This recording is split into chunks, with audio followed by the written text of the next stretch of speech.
Ngayong buwan ng Mayo, hindi pa rin tayo papapigil sa paggagawa ng mga personalized headbands at isa nga ito sa mga na-pending projects natin dahil nagbakasyon nga yung aking Diyosawa. So syempre pahinga rin tayo, di ba? Para ma-enjoy naman talaga yung pag-i-stay niya rito sa Pilipinas. Ngayon nakikita nyo na nakinakat na natin yung outline. Ikinabit ko nga yan sa second layer gamit ang soft felt cloth.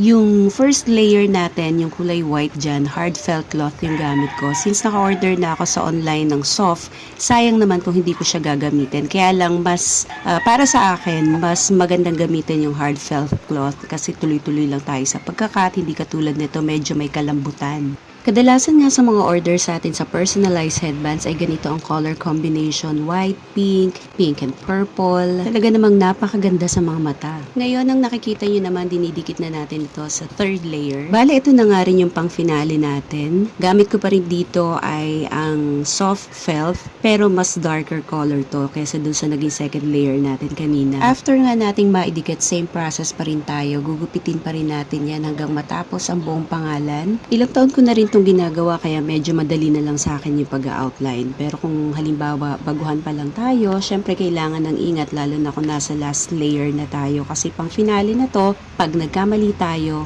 ulit tayo sa umpisa. Dahil natapos na tayo sa gupitan, ngayon naman kinakabit ko na yung pinakapangalan sa headband.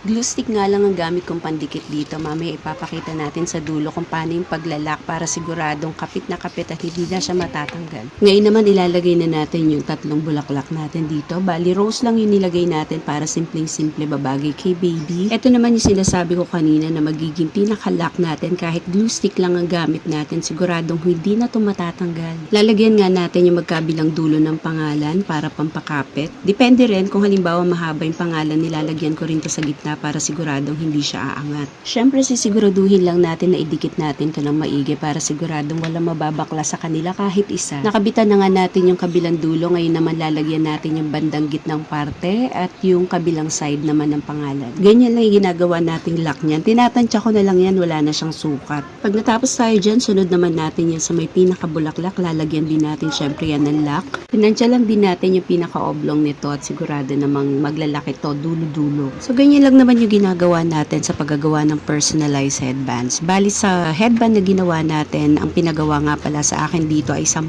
klase. 2 names lang pero tigli 5 klase. Ganun siya karami. Pagka natapos na nga natin ang ating headband, next naman natin dito ang packaging. Pero syempre bago natin yan plastic, kailangan muna natin yan i-cleaning kasi marami siyang mga sapot-sapot ng pinaka-glue stick. At ito na nga ang final look ni Hiraya at narito rin ang ilan sa mga designs na ginawa natin para sa kanya. Sa mga nagustuhan ng ginawa natin, pwede po kayo mag-order sa aking Facebook, Bobbing Live. Thank you so much, pa-like and share na rin po.